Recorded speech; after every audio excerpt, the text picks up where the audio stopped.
Hoje a gente está falando sobre Giovanna Garzoni, é a nossa convidada de hoje. Olha só que especial. A gente vai fazer nosso ciclo de palestras. Eu trouxe essa artista aqui para a gente conversar. Ela é uma artista do barroco italiano, apesar da gente olhar o trabalho assim, não encaixar muito bem, né? Porque ela tem um trabalho mais peculiar, um trabalho que é só dela, uma característica que ela mesma desenvolveu. Então, para vocês que estão chegando aí, sejam todos bem-vindos.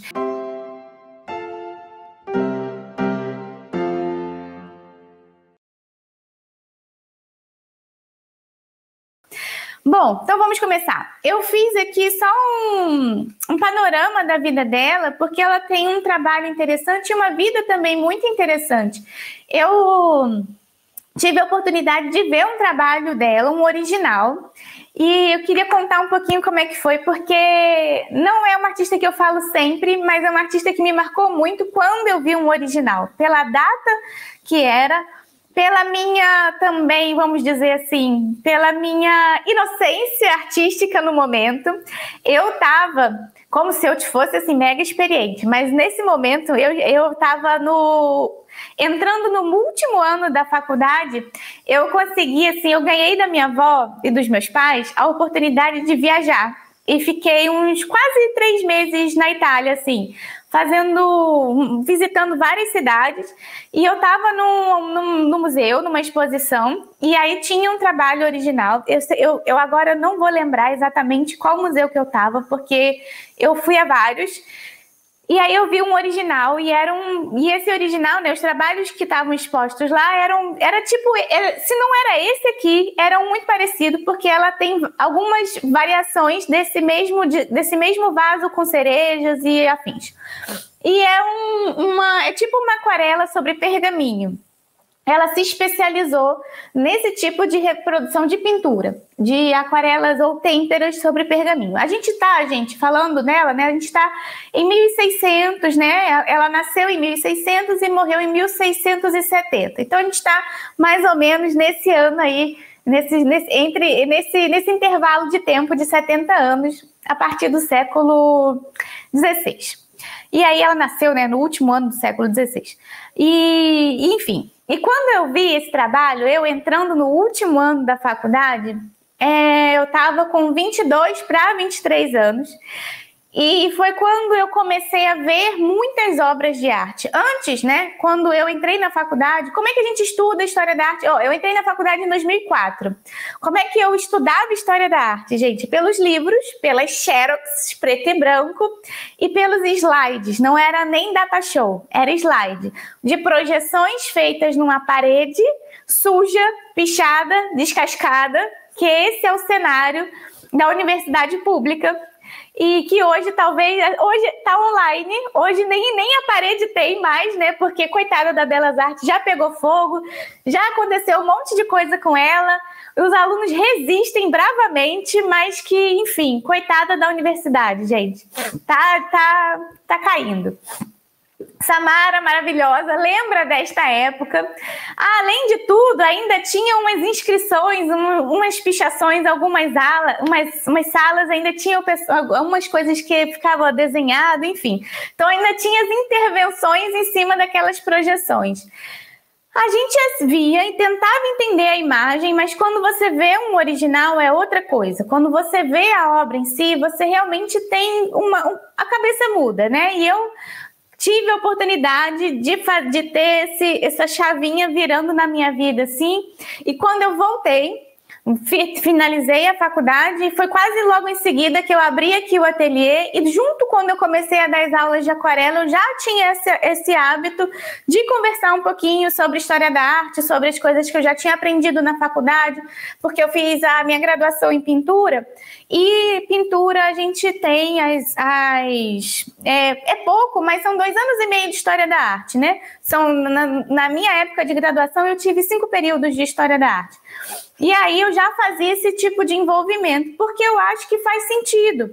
A gente está aqui fazendo uma atividade que outros artistas já fizeram antes e que podem influenciar a gente, né?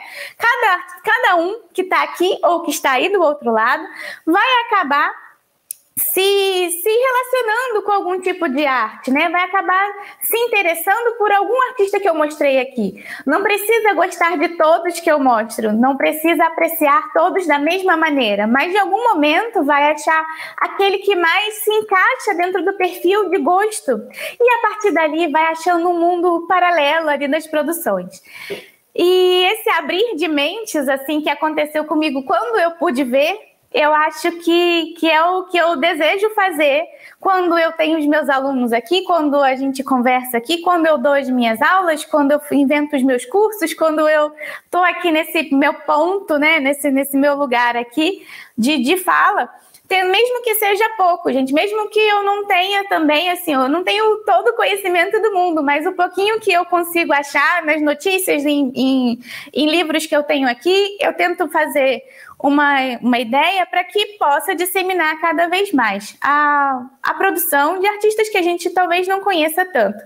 E ela é uma artista importante e que foi muito importante na sua época, e que talvez a gente não conheça muito sobre ela. Não sei vocês, né? Eu quero que me digam aí se vocês já tinham ouvido falar sobre ela, ou se vocês conhecem o trabalho dela, ou se nunca ouviram falar. O nome dela é Giovanna Garzoni, artista lá de trás, no início do século XVI, né?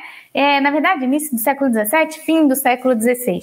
Bom, ela, gente, eu dei um apelido para ela, assim, Giovanna Garzoni, a bem-sucedida, porque ela foi muito bem-sucedida, gente. Olha só, muita gente aqui falando que não ouviu falar, e ela foi muito bem-sucedida na época em que ela produziu as obras dela. Olha só, nunca ouvi falar, não conhecia.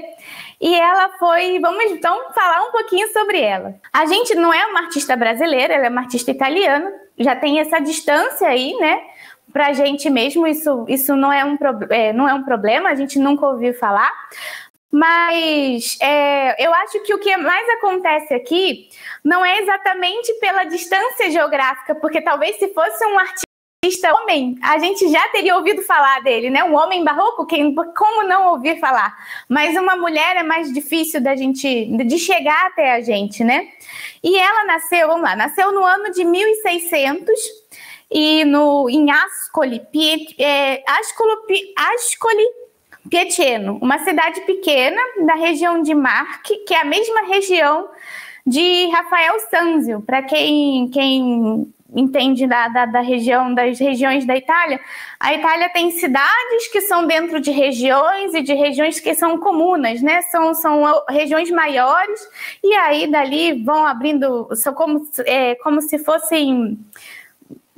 não exatamente estados, né? São as regiões maiores. E essa região de Marche vem o Rafael Sanzio, que é o Rafael da Renascença, só que ele é de outra cidade, ele é de Urbino. Então são cidades próximas, mas que ficam dentro da mesma região, não exatamente tão próximas assim.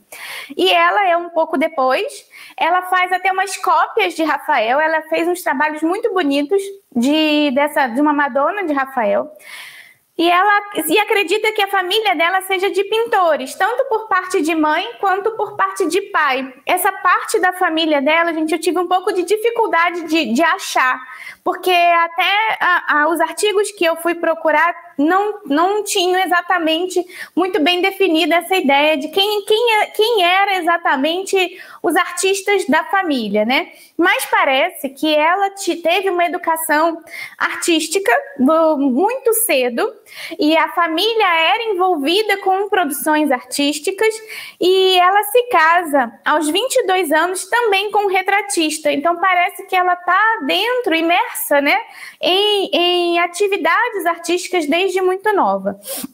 Agora aqui tem uma coisa muito interessante.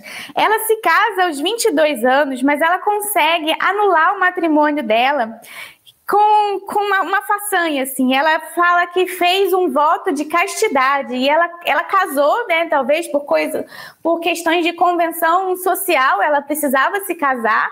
E aí ela falou que ela se casou, mas ela tinha um voto de castidade, então ela não poderia consumar aquele casamento, então aquele casamento é anulado. E há alguma coisa também envolvendo o tal marido dela ali com questões de bruxaria. Então tem umas informações engraçadas assim sobre essa ideia, mas o que acontece mesmo com esse casamento anulado? Ela cria para ela uma forma de liberdade. Então, ao momento em que ela recusa esse casamento, né, ela recusa a vida de casada, mesmo casando com um artista, mesmo ela sendo artista e casando com um artista, ela sabe que o destino dela não vai ser o de ser artista. Então ela já bota, antes de começar, ela já dá um jeito ali de anular aquilo e passa a viver de arte. Então é incrível assim como ela resolve aquela situação que ela entende que não é para ela. E aí ela aceita um convite, né? O irmão dela traz ela para perto, ela sai da cidade dela. E aí ela vai morar com o irmão dela. Primeiro, né, ela não abandona a marido, ela se divorcia de uma certa maneira, ela anula esse casamento, né, na verdade. Ela não... É como se ela não tivesse casado. E aí ela vai morar com o irmão. E ela... Nessa primeira saída, né, desse lugar que ela estava, ela começa a também a ser uma artista meio nômade. Ela vai começando a trabalhar para diversas famílias importantes de várias cortes e cidades italianas. Então ela é uma artista que vai ganhando uma experiência muito nova e vai sendo requisitada nessas cortes italianas também muito nova e vai ganhando várias experiências. Então ela sai e ela se transfere para várias cidades. Ela vai a Veneza, ela cresce em Roma, né? Ela vai e volta de Roma para várias cidades e ela estuda em Veneza, em Roma, Nápoles. Quando ela vai a Nápoles, ela conhece a Artemisia Gentileschi. Artemisia não é uma artista que eu ainda não fiz nada sobre Artemisia, porque Artemisia trabalha com óleo, não foi ainda uma artista que eu peguei para conversar, mas vira e mexe eu falo sobre ela aqui. Eu ganhei um livro sobre Artemisia, eu ainda não li. Quando eu terminar de ler esse livro, a gente bate um papo sobre ela, e aí eu vou ter mais assunto para falar. Mas Artemisia foi também uma artista do barroco italiano, que tem uma vida bem atribulada, e elas, né, nesse momento, elas se conhecem, elas ficam super amigas, elas se conhecem em Nápoles, e aí em um dado momento que elas também saem da Itália juntas, elas vão trabalhar para a corte inglesa em 1637. Então ela saiu da Itália, foi trabalhar numa corte estrangeira, passa um tempo na Inglaterra. Da Inglaterra ela passa outro tempo em Paris, na França, também trabalha para uma corte francesa. Em 1642 ela retorna à Itália e já está trabalhando em Florença, e aí ela trabalha para a família Médici. Ela fica trabalhando para os Médici por volta de 25 anos, que ela produz bastante coisa para os Médici. E aí, alguns anos mais tarde, ela retorna a Roma, continua trabalhando para os Médicis de Roma, e aí ela termina o fim, né? O fim da vida dela, ela termina em Roma, que ela falece em 1770. Então esse aqui é mais ou menos um panorama da vida dela, né? É uma vida não tão curta assim, mas eu achei que é uma vida super interessante. Infelizmente eu não tenho nenhum livro dela aqui, assim, para que eu pudesse pegar mais detalhes. Eu fui pegando detalhes de artigos que eu achei de uma exposição recente que houve dela no ano passado. Muitos trabalhos dela pertencem ao Uffizi, que é um museu italiano. E teve quando o Uffizi reabriu o ano passado, depois do lockdown, depois, né, daquela primeira temporada grande de fechamento, eles reabriram com uma exposição com 100 obras dela. E aí tiveram vários jornais, fizeram entrevistas com a curadora da exposição, e aí eu fui lendo essas entrevistas e fazendo aqui o nosso, pegando aqui as nossas, esse primeiro bate-papo aqui sobre a artista que eu achei muito interessante. Ela, gente, é meio contemporânea da Maria Sibylla Merian, que já é um pouco mais pop, assim, no mundo da arte, digamos assim. Por mais que ainda não seja tão conhecida assim, Maria Sibylla ficou um pouco mais famosa, e a gente já fez aqui um ciclo de palestras em que eu comentei sobre ela, que também é por volta de 1600. Maria Sibylla, ela é da Holanda e Alemanha, ela já produziu mais nos Países Baixos e Alemanha, ela tá para outros lados. E aí, e eu sempre fiquei com a vontade de trazer aqui a Giovanna para a gente conversar, e chegou o momento da gente falar um pouquinho sobre ela. Enfim, acho interessante o trabalho dela, acho interessante essa vida que ela teve, né, de poder se sentir dona de si e se dedicar à arte. E o mais interessante é o seguinte, olha só que legal. Ela foi uma artista tão importante do seu momento, ela foi tão peculiar o trabalho dela, e ela ficou tão importante que ela era requisitada pelas cortes, e ela poderia pedir o quanto ela quisesse. Ela podia dar o preço ao trabalho dela, o preço que ela quisesse, que as cortes pagariam. Gente, isso aqui, assim, para um artista é o máximo, e para uma artista mulher é o melhor do melhor, assim. Por isso que eu achei que a gente podia dar um apelido para ela, que seria assim, Giovanna Garzoni, a bem-sucedida. Gente, ela é maravilhosa, simplesmente maravilhosa.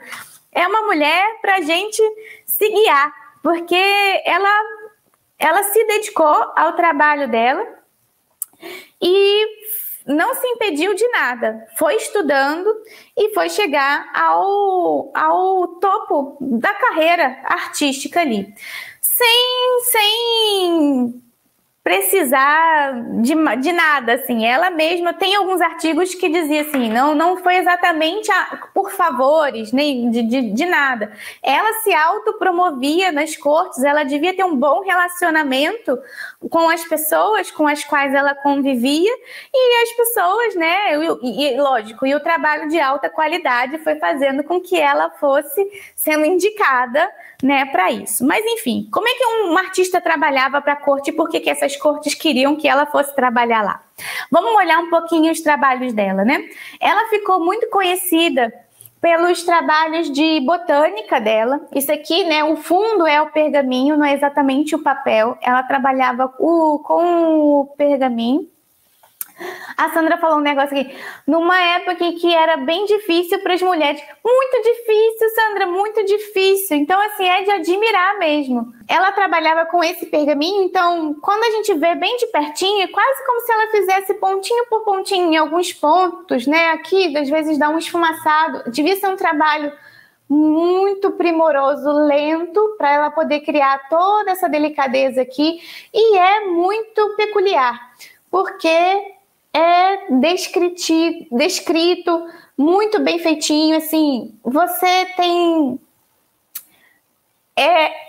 com o espírito da época tá todo aqui, mas quando você olha, você identifica que é feito por ela. Sabe quando tem a assinatura do artista, mesmo quando ele não precisa assinar? Você sabe que foi feito por determinada pessoa.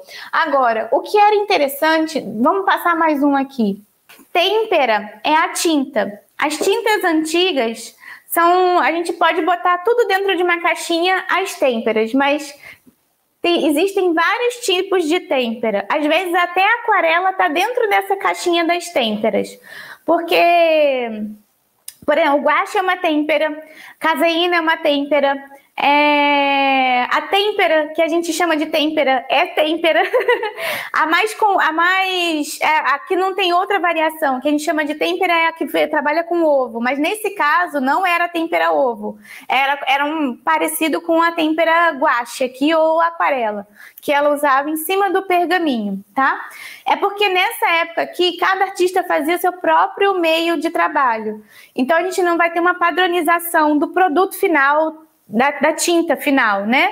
A gente vai ter padrões mesmo a partir do século XIX. Então, você consegue identificar padrões de produção somente ali a partir do século XIX. Quando a gente fala desses momentos aqui, às vezes um perito vai olhar ali e vai falar, isso aqui é uma têmpera guache, mas é uma têmpera guache transparente, porque tem alguma coisa a mais que não se encaixa na aquarela. Mas aí, às vezes, aquela têmpera era feita como se fosse na aquarela. É porque é muito peculiar, porque a artista ali fazia sua própria tinta, comprava o seu pigmento, moía o seu pigmento, misturava no aglutinante. Em determinados locais você tinha algumas cores, em outros não tinham. O aglutinante às vezes chegava de um jeito, não chegava do outro. Então você não tinha um padrão tão específico assim. Em algumas épocas era mais opaco, outras mais transparentes por conta de uma falta de padrão. Mas, lógico, você já tinha as receitas e mais ou menos as ideias para cada diferenciação de técnica, tá? Não é que eles não conheciam essas receitas nem as diferenças, não. Mas, às vezes, vai dar pequenas sutilezas porque cada artista fazia a sua. E aí, o pergaminho é o suporte. Pergaminho não é papel. Pergaminho é pele animal, é couro. O pergaminho ele era o suporte usado antes do papel. O papel seria a última substituição, assim. Dentro da história dos processos, né, assim, vamos pensar, de tintas aquosas sobre suportes parecidos, a gente vai ter o papiro, que é feito de plantas, né? A gente vai ter o papiro egípcio lá, que a gente vai ter uma espécie de tinta parecida com essas têmperas aplicadas a esse papiro. O papiro ele vai ser usado por algum tempo, depois ele vai ser substituído pelo pergaminho. O pergaminho ele é substituído pelos gregos, eu acho. Na cidade é Pérgamo, eu acho que é sob domínio grego, não romano, gente, eu já esqueci. Tem que pesquisar ainda direitinho. Mas por isso que ele leva esse nome de pergaminho, que é de Pérgamo. E aí ele é feito ali no couro animal, porque eles não tinham essa tecnologia do papiro. O papiro ele vai andar para outros caminhos. E nessa cidade, eles conseguiram fazer em cima desse couro animal, ter uma folha esticada ali para fazer os códexes e afins. E aí, esse uso vai ser difundido por muito tempo. Até que mais ou menos século XIII, talvez. Século XIII, a gente já começa a ter a substituição pelo papel, ou algo próximo disso, na Europa, de papéis. Coisas muito importantes ainda não eram usadas sobre papel. O papel foi sendo substituído aos poucos. A gente vai ter as fábricas de papel, por exemplo, a fábrica de papel que a gente usa, mais consome hoje, né? Tipo a Honey, elas são mais de 1.500, né? Que eles vão começar a produzir seus papéis, começar a distribuir. E a gente está aqui em 1.600. Então, ainda há o uso de pergaminho para documentação, para coisas mais importantes e para atividades artísticas também. Essa substituição não é tão rápida, né? Ela vai devagar acontecendo. E a gente vai ter uma substituição um pouco mais acelerada e necessária, né? Primeiro, né, vamos pensar assim, a substituição do pergaminho para na questão da imprensa, da prensa ali dos tipos móveis, para a informação das letras, depois das artes, porque você não consegue imprimir tantos livros assim em cima do pergaminho. A quantidade de pergaminhos disponíveis para você fazer a impressão não é tão grande assim quanto a necessidade da difusão daquela informação. Então, aos pouquinhos, aquilo foi se trocando e se deu primeiro ali. Aí, depois, a coisa foi acontecendo. Então, a gente ainda vai ter o tipo de trabalho em cima de pergaminho, vai ter livros feitos em pergaminho. Nada é tão rápido, né? Se a gente olhar com o nosso olhar, as coisas são muito mais lentas, né? Então, ainda vão ter ali os trabalhos em cima. E o pergaminho é couro animal.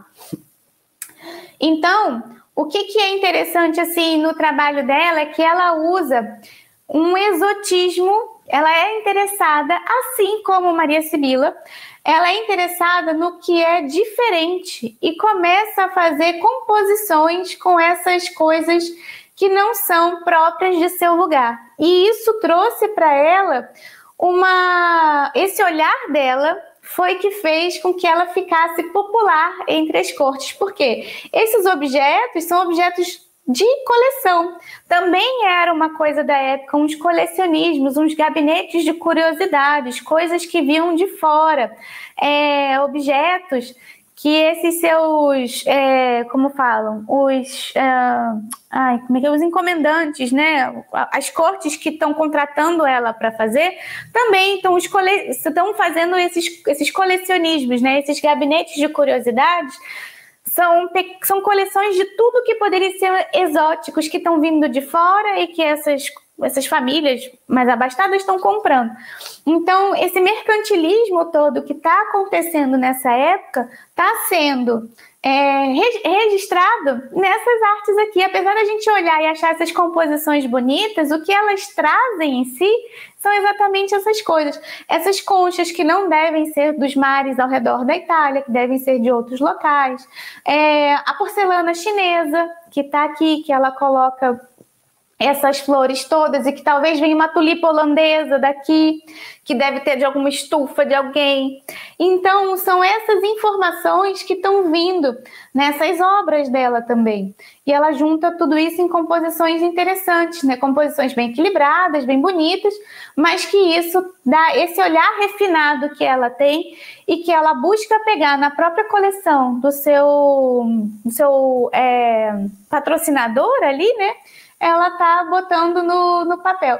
E aí a curadora da exposição fala uma coisa bem, bem legal. Ela fala o seguinte, a curadora fala que ela trata do cosmopolitismo em crescimento na vida das cortes europeias e da imensa circulação de mercadorias em todo o mundo durante esse primeiro momento de globalização. Então, para a gente, né, agora a gente olhando, nós, do ponto que estamos, olhando para o passado, é interessante a gente saber dessa informação, porque essa fascinação toda que na época ela estava promovendo, né, do próprio trabalho dela, era a maestria que ela tinha na mão, né, essa destreza em fazer toda essa observação, essa delicadeza, esse desenho perfeito que ela tem, essa composição e esse ponto de mostrar essas coisas exóticas e interessantes e diferentes que a própria seu encomendante tinha. E nós olhamos aqui isso como esse registro dessa globalização, desse primeiro momento de globalização. E, enfim, se vocês botarem no Google, né, o nome dela, Giovanna Garzoni, for procurar, tem várias imagens, gente. Dá para perceber que são dela, assim. O difícil é pegar em sites mais confiáveis. Eu achei várias imagens em sites de reprodução, de venda da imagem. Não consegui achar tantas imagens no Google Arts and Culture, que é o primeiro lugar que eu procuro para eu achar o histórico de imagens do artista. Só tinha uma imagem. Ela estudou caligrafia, olha que interessante. Dentro dessa primeira parte da vida dela, ela estudou bastante caligrafia e não era só uma caligrafia comum, era uma caligrafia toda rebuscada, um movimento com a mão, de fazer aquelas letras capitulares com uma linha só, não aquela letra capitular medieval, mas um movimento, né, da caligrafia linda, né, aquelas letras lindas caligráficas assim. Miniaturas, que são desenhos bem detalhados, que vão chegar a isso aqui. Ela teve professores também de desenho de botânica, enfim. Pintura a óleo, ela também sabia trabalhar, mas ela acabou se especializando nessas pinturas de aquarela e têmperas, né, sobre o pergaminho, que foi o que ela mais fez e o que ela mais ficou conhecida. Então, essas composições mais exóticas aqui que também chamam a atenção. Os insetos, as frutas, essa organização toda aqui, isso que faz dela ser um pouco diferente de outros artistas da época, de artistas, de outras figuras, né, que a gente consegue ver do barroco italiano, digamos assim, e que ela soube se promover também durante o seu processo de corte a corte, e ela foi sendo requisitada, ficou famosa e foi super bem sucedida no seu processo artístico de trabalho. Foi tão bem sucedida que ela participou da Academia de São Lucas, era como se ela fosse também, ela participou de uma guilda de artistas, e quando ela faleceu, ela deixou tudo dela para essa guilda, e eles ergueram depois um túmulo em homenagem a ela, enfim. Isso é uma conquista também muito particular dela, não é toda artista que consegue, muito menos uma artista mulher naquela época. Então é impressionante como ela é uma mulher inspiradora aqui para todas nós que estamos começando aqui na pintura, ver que podemos, todas nós podemos, né? Se ela lá em 1600, gente, 1600, botou na cabeça dela que ela queria, quem somos nós, com todas as possibilidades que temos, não fazer o que queremos, né? Para quem quer fazer o curso de artes plásticas, precisa saber desenhar e pintar? Acho que deve ser Conceição Nascimento, deve ser.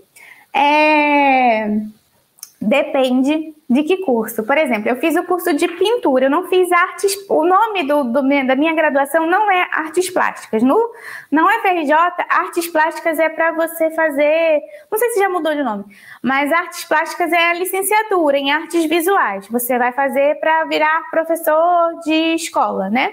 No meu caso, eu fiz pintura, eu fiz o bacharelado em pintura.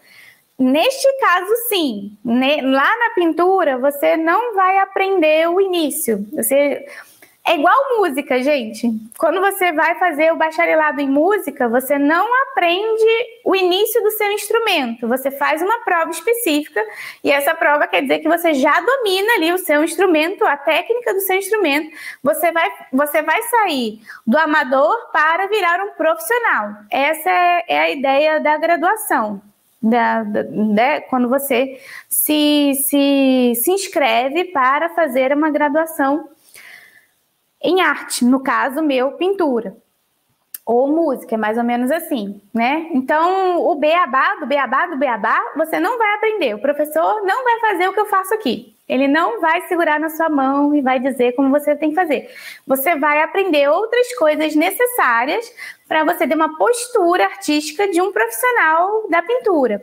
Então, a gente faz uma prova específica, e nessa prova tem desenho, tem conceitos ali, em que se você não conhece, você já é eliminado nessa prova. Essa prova, né, ela acontece antes do vestibular, para que se você não consegue passar nessa prova, você nem tem a chance de tentar a vaga, né? Você já troca ali mesmo o seu curso ali. Então a gente chama de teste de habilidade específica. Você faz essa prova antes, e essa prova é eliminatória. Se você não passa no teste de habilidade específica, você não continua suas provas de vestibular, que são iguais às de todo mundo, as específicas da sua carreira ali. Mas se você não consegue ela antes, você troca, não faz para a carreira. Por favor, como cobrar a mão de obra de uma pintura? Bom, vamos pensar assim, como você está trabalhando ali a sua pintura, o seu trabalho, como é que você vai vender ele? Bom, primeiro calcula mais ou menos o tempo que você gastou ali, o material que você investiu, e você pensa mais ou menos como é que está você ali naquele nível ali, né? Se você já se encontra num nível bacana, você pode, já tenho muito tempo, meu trabalho tem uma qualidade muito boa, eu gasto X horas para fazer isso, eu invisto o melhor material, então meu valor final é X. Agora, eu estou começando, meu investimento em material é mais barato, minha folha de papel já não é tão boa assim, mas eu quero começar a ganhar experiência. Então, eu vou ter que cobrar um X, um Y, ao invés de um X, porque não estou na equivalência. Então, vai pensando mais ou menos aonde você está, para você ver o quanto que você pode cobrar ali do que você está gastando. Quanto de material você gastou, quanto você investiu de seu tempo. Aí você vai fazendo os cálculos ali em si. Se eu me inspirei nela para os meus estudos, aí eu não cheguei a me inspirar nela, não. Assim, na inspiração de cópia nem nada. Eu nunca copiei um trabalho dela. Mas a vida sempre é uma vida inspiradora. Quando eu trago as artistas para conversar aqui, trago porque sempre são artistas que me inspiram de alguma forma. E o que me impactou foi realmente ver um trabalho ao vivo. Assim, eu lembro da sensação de estar na frente da obra e de ter essa transformação, de poder, com os meus olhos treinados, mal treinados, digamos assim, na faculdade, fazendo um esforço enorme para poder entender aquilo que o professor está falando, né? Ele falando ali na frente e eu vendo pela Xerox em preto e branco. Isso é muito esforço, gente. A gente estuda de uma maneira muito precária. E aí, quando eu chego num lugar que tem tudo e que eu passo a ver e eu aprendi como é importante aprender a ver. Então, eu lembro dessa sensação de estar podendo ver a obra e de passar a entender o que todos eles me falaram ao longo de 4 anos, porque a graduação que eu fiz era de 5 anos. Então, ao longo dos últimos 4 anos daquele momento passados, veio um filme na minha cabeça e eu passei a ver a importância de aprender a ver imagem, porque como é um local precário, de todas as maneiras, a gente faz um esforço enorme, mas mesmo o nosso esforço enorme é ruim, é difícil. A gente tem que fazer um esforço ainda maior. Eu não sei se eu fui bem clara aqui, porque se eu vou ao museu, meu museu aqui também não é tão bom assim, apesar de eu estar numa cidade boa, de ter condições de ver as coisas. Eu ainda falo de um ponto privilegiado. Eu sei que tem gente que está me assistindo aqui que nem museu na cidade tem. E eu ainda falo que aqui do Rio de Janeiro, minha cidade é precária, mas é porque eu comparo isso com outros locais do mundo que até em cidades pequenas conseguem ter locais que guardaram sua memória. Então, olha como é importante a gente dar relevância às memórias que a gente teve. A gente aqui não guarda as nossas memórias, a gente deixa as coisas pegar fogo, a gente não tem esses costumes, e não é só de agora, esses costumes são antigos, mas isso é ruim para depois quem quer estudar, assim, a gente está sempre tendo que correr muito atrás, na frente, do lado. Então, é cansativo e é muito importante a gente aprender a ver. É muito importante a gente poder ter alguém que mostre as coisas também e que mostre de um jeito que nos faça entender. E quando eu pude estar na frente de um trabalho, que eu consegui fazer com que isso expandiu os meus horizontes. Falar daqui não é a mesma coisa, mas é o que eu posso fazer agora para expandir os horizontes de mais pessoas e perceber o quanto guardar memórias é importante para que outras pessoas possam vir e estudar e aprender a ver e educar seu olhar e ver que olhar para o passado também faz diferença quando a gente precisa resolver questões do futuro. Então, tudo isso é muito importante na minha concepção, assim, do pensamento mesmo. Enfim, gente, é isso. Ai, pois é lamentável. Então, é lamentável, mas eu acho que se a gente pode fazer alguma coisa, tentemos fazer, não é? Assim, eu tento usar o meu espaço aqui não só para promover o meu trabalho, os meus cursos, mas de que de alguma maneira eu possa estar dialogando também, abrindo os olhos ou expandindo aqui, fazendo com que hoje quem está aqui me assistindo pode aprender alguma coisa sobre alguém que talvez nunca tivesse oportunidade disso, assim. E pensar que o que eu falo aqui é uma gotinha. Se alguém daqui se sentir mais inspirado em estudar, vai começar a achar muito mais coisa. Então, olha que bacana, foi um gatilho ali para que alguma coisa a mais possa crescer. Vai que uma coisa que eu fale aqui, daqui a chegue alguma outra pessoa e vire uma pesquisadora de alguma outra coisa, uma pessoa que me ouviu aqui algum dia, daqui a 10 anos, está aí fazendo suas artes, expondo em algum lugar. Olha que coisa legal, que corrente isso vai fazendo, né? Então, já que o momento é esse, que a gente tem que usar todas essas plataformas e os online e tudo para continuar resistindo e existindo e trabalhando, então também que podemos usar para que promova cada vez mais o que a gente acredita. Eu aqui estou defendendo o meu, assim, que é o meu trabalho, mas também inspirando outras pessoas a gostarem do que eu falo aqui e expandindo esses horizontes. Deixa eu ver aqui. A Sandra está aprendendo. Ah, que legal. Está todo mundo gostando aqui, mas estou perdendo os comentários, gente. Deixa eu ver. Não sei se é cobrado, né? Deve ser cobrado. Não é exatamente cobrado. Cada um faz aquilo que pode fazer, de seu gosto. Nem todos também têm acesso a isso. Não são todos os cursos que têm aula de História da Arte no seu momento de criação. Nem são todos que se interessam por isso, estão se interessando por outras vertentes de sua produção. Cada um está ali no seu processo. E o cobrar do artista, gente, o artista ele está produzindo. Talvez tenha que ser... não exatamente uma cobrança, mas uma valorização de quem pode fazer com que isso seja valorizado. Cada vez menos é o tempo de uma aula de arte na escola, cada vez é menos a promoção de uma exposição, cada vez menos a gente tem uma ida até o cinema, né? Assim, você agora não pode ir, mas você tem menos acesso. Então, eu dou dicas de filmes aqui para a gente poder ver. Eu tento fazer o que eu consigo com o que eu tenho aqui, mas a meu é uma gotinha, gente, nadinha, mas eu tô fazendo. Mas não é só o artista que tem que fazer, isso são promoções culturais, né?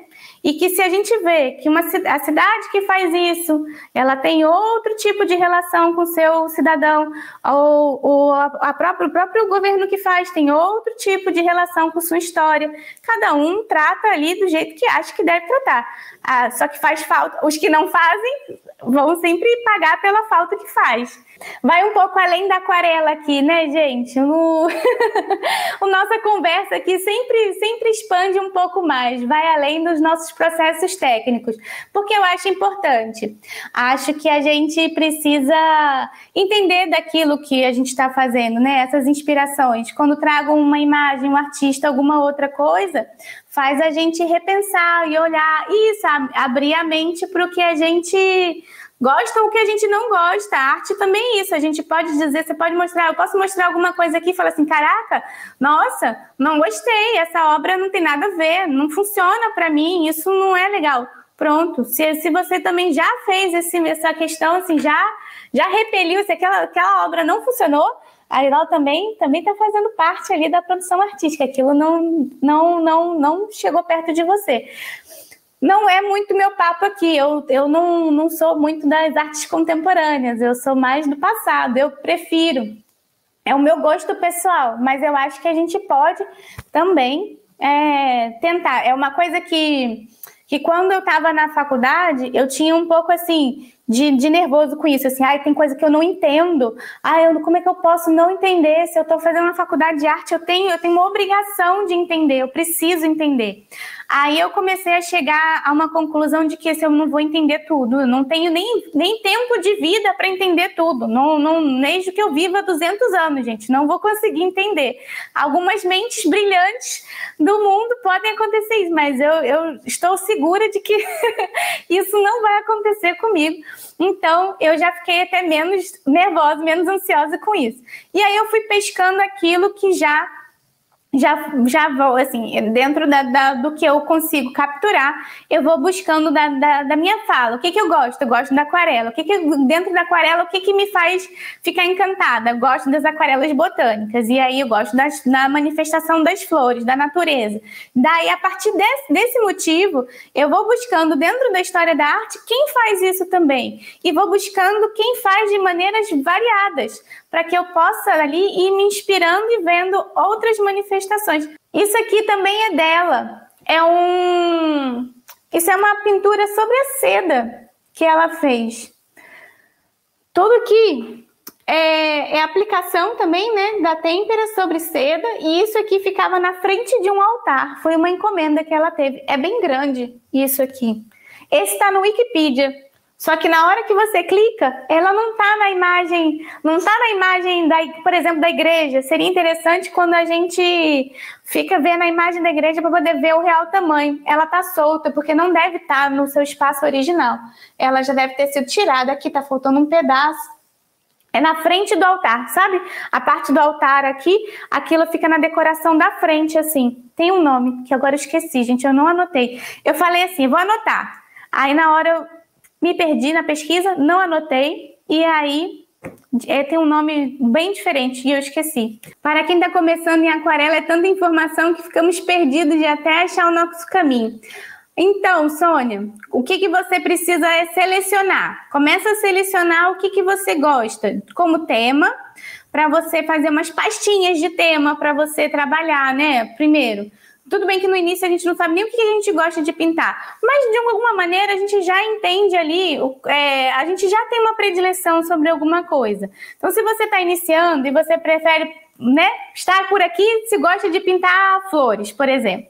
Então, nesse momento, faça bastante flor. Comece pintando flor. Esquece um pouco de rosto, esquece de fazer objetos, selecione um pouco o seu tema para você não ficar perdida, porque pintar vários temas ao mesmo tempo, às vezes você pode trazer uma informação de um para o outro, mas seleciona o seu tema só para que você possa praticar e trazer a informação de um para o outro, porque vai ser informação parecida. E aí você vai levando ali. Então, abram séries, porque você primeiro precisa entender o processo. Depois você vai ficar craque no tema. O tema está ali em segundo plano. O tema é lá só para você ter um ponto de partida.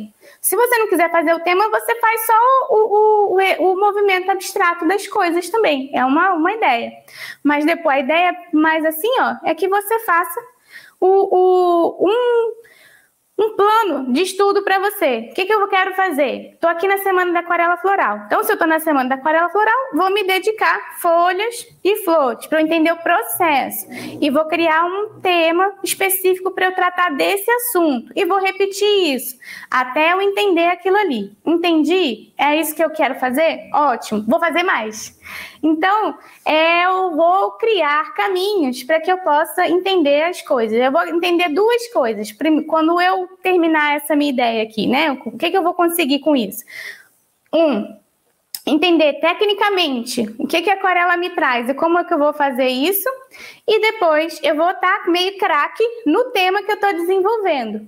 A técnica e tema são duas coisas independentes, mas que eu posso aliar uma a outra só para eu ter um ponto de partida, tá? Porque eu poderia fazer semana do lápis de cor floral, vamos dizer assim, onde eu pintaria flores no lápis de cor, entendeu? Não quer dizer que a aquarela, a flor depende da aquarela, nem a aquarela depende da flor, mas eu posso juntar as duas coisas para um treino.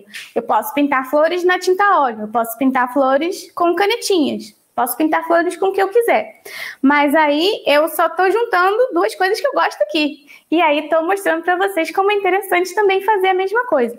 O que eu acho só interessante é a gente pensar assim. Crie temas para você, seleciona um tema, seleciona uma série, abre essa série, crie uma repetição para que você possa entender o que você está fazendo. Depois você gastou aquilo ali, parte para outro. E vai pesquisando ali o que você gosta mais de fazer. Eu conversei muito hoje, bati um papo aqui com vocês, fugi até da minha finalização. Foi até engraçado sair aqui do meu roteiro, do meu script, falando aqui de um monte de coisa que a gente foi falando. Mas foi bom. A gente, de vez em quando, sai aqui do roteiro, dá uma sensação de que a gente está mais próximo aqui. Parece uma conversa, né? Não fica só com cara de palestra. Parece uma conversa que vai acontecendo aqui. A gente está dialogando junto. É bom. Eu gosto também. Sabe que uma coisa que eu bem gosto dessas palestras aqui, de sentar aqui e pegar um artista, sabe por quê? Eu, antes de começar, eu faço a pesquisa, né? Aí eu vou pensando no que eu vou falando, o que eu vou fazendo, eu vou olhando. Hoje, essa da Giovana, eu há tempos que queria falar, mas eu sempre sinto dificuldade em achar a imagem dela. Mas falei, agora eu vou encarar. E aí eu vou falando, mas eu achei que ficou gostoso, assim, eu tava meio receosa dela. Falei, mas que bom, deu certo. Então, um beijo para vocês e até mais. Tchau, tchau.